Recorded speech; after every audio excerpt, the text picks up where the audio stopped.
Olá, minhas irmãs da SAF de Colorado. Porção de esperança para o dia de hoje está registrada no capítulo 3 do livro de Apocalipse. No verso 11 diz assim a palavra do Senhor: Eis que venho sem demora. Guarda o que tens, para que ninguém tome a sua coroa. Irmãs, é muito difícil fazer uma porção tão pequena sobre um texto tão profundo, mas vamos tentar ser o mais breve possível.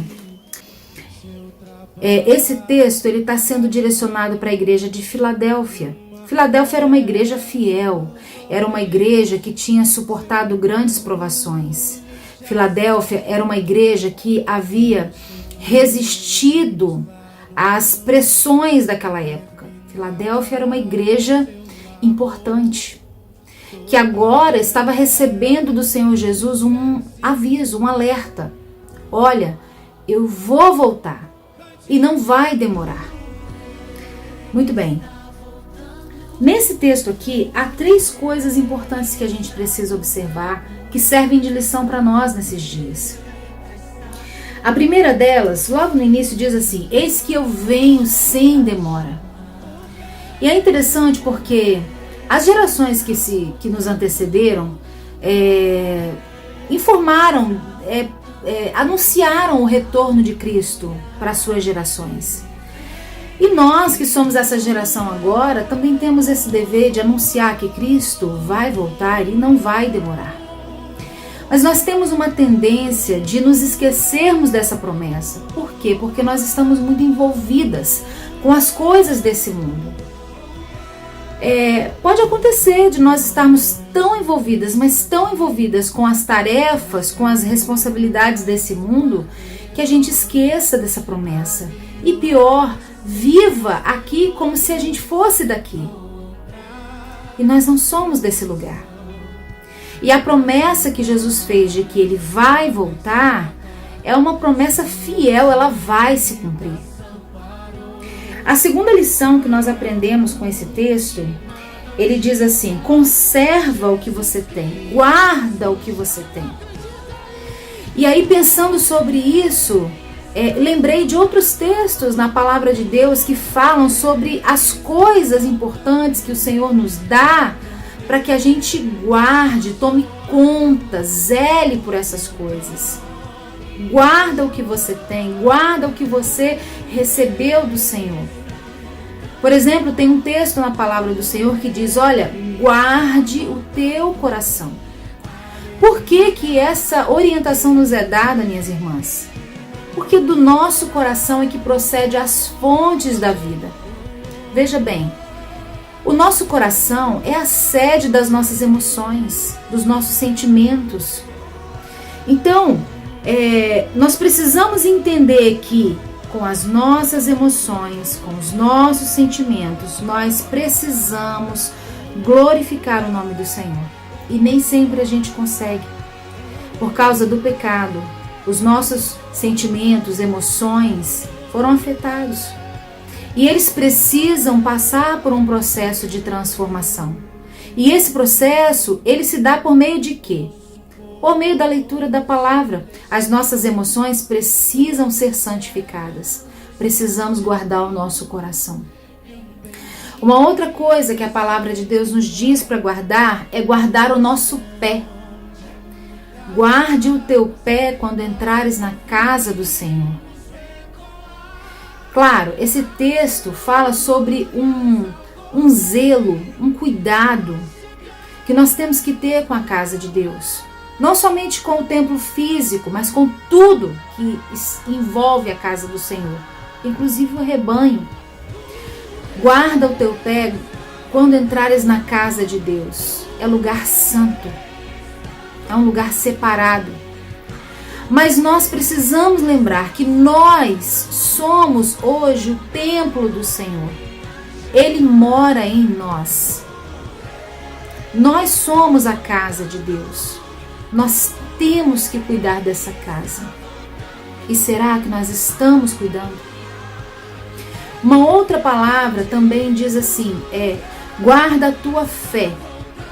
E nós precisamos refletir sobre isso. O que é guardar a fé? Por que é tão importante guardarmos a nossa fé?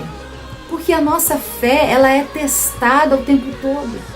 Nós passamos por provações, nós passamos por lutas, aflições, decepções, perseguições. A gente passa por muitas aflições que Jesus nos alertou que passaríamos. Tem de bom ânimo, porque eu venci o mundo. Significa que nós também vamos vencer, se nós permanecermos fiéis até o fim e colocarmos toda a nossa dependência no Senhor. Precisamos de fé, e a fé, ela não precisa de sinais. Nós temos que crer sem ver, não é verdade? E é bem verdade que às vezes a gente conduz a nossa vida e toma as nossas decisões com base naquilo que nós estamos vendo. Mas nós não podemos guiar os nossos passos com base no que vemos, mas naquilo que não vemos, porque isso sim é fé. Precisamos confiar no Senhor, ainda que a gente não o esteja vendo. Deus é um Deus invisível? É, mas Ele é um Deus real, vivo e verdadeiro. Tudo aquilo que Ele disse que vai acontecer no tempo dele, não no nosso tempo. Porque o tempo do Senhor não é igual ao nosso. Outra coisa que nós precisamos guardar é a palavra de Deus no nosso coração.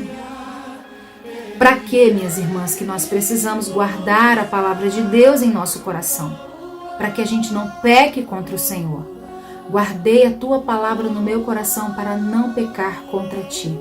Para que quando passarmos por essas aflições, possamos trazer à nossa memória aquilo que nos dá esperança.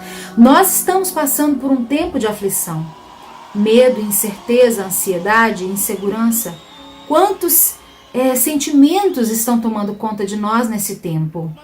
A saudade que sentimos daqueles a quem amamos, com quem gostamos de estar perto, que gostamos de abraçar, de beijar, de estar junto, de brincar, de conversar. Estamos impedidos por um tempo. Mas qual é o propósito de Deus? Por que Deus permitiu essas coisas acontecerem agora?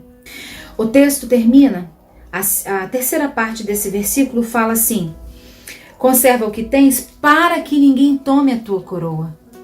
É muito importante nós nos lembrarmos que existe uma recompensa para cada um de nós. Nós vamos receber a recompensa por tudo aquilo que nós fazemos. Quer sejam coisas boas, quer sejam coisas más.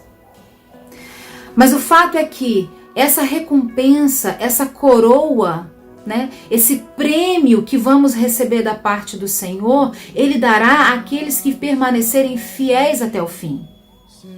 Porque uma coisa é certa, minhas irmãs, Jesus vai voltar.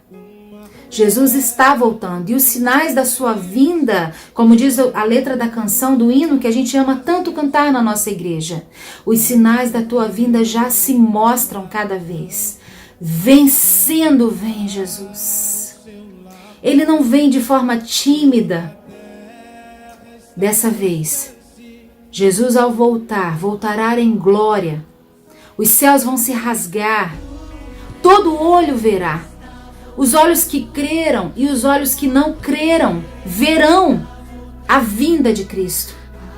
Ele voltará para buscar a sua igreja, para cumprir a sua promessa. Porque lá em João 14 diz assim, olha, não se turbe o vosso coração. Crede em Deus e crede também em mim. Porque na casa do meu Pai há muitas moradas, e se não fosse assim, eu não teria dito, eu vou preparar-vos um lugar. O Senhor preparou, esse lugar já está preparado para nós. Minhas irmãs, nós não somos daqui, e nós precisamos nos lembrar disso. Nós não somos desse mundo. Jesus está voltando, e o desejo mais intenso do meu coração é que todas nós, sem exceção, todas nós, sejamos encontradas irrepreensíveis diante do Senhor. Naquele grande dia, todas nós estaremos diante do Senhor e o adoraremos para todo sempre. Todo sempre. Como eu anseio por esse retorno. Que Deus nos abençoe, minhas irmãs. Que o Senhor grave em nossos corações a eternidade. Que venhamos a acordar e dormir sonhando com isso. Esse é o desejo do nosso coração. Tem que ser o desejo do nosso coração. Porque nós somos peregrinos aqui. Nós não somos desse lugar. Amém? Que Deus abençoe a sua vida. Não se preocupe com o vírus. Não se preocupe com as doenças. Não se preocupe com nada disso. Faça a tua parte. Mas lembre-se, o Senhor está voltando.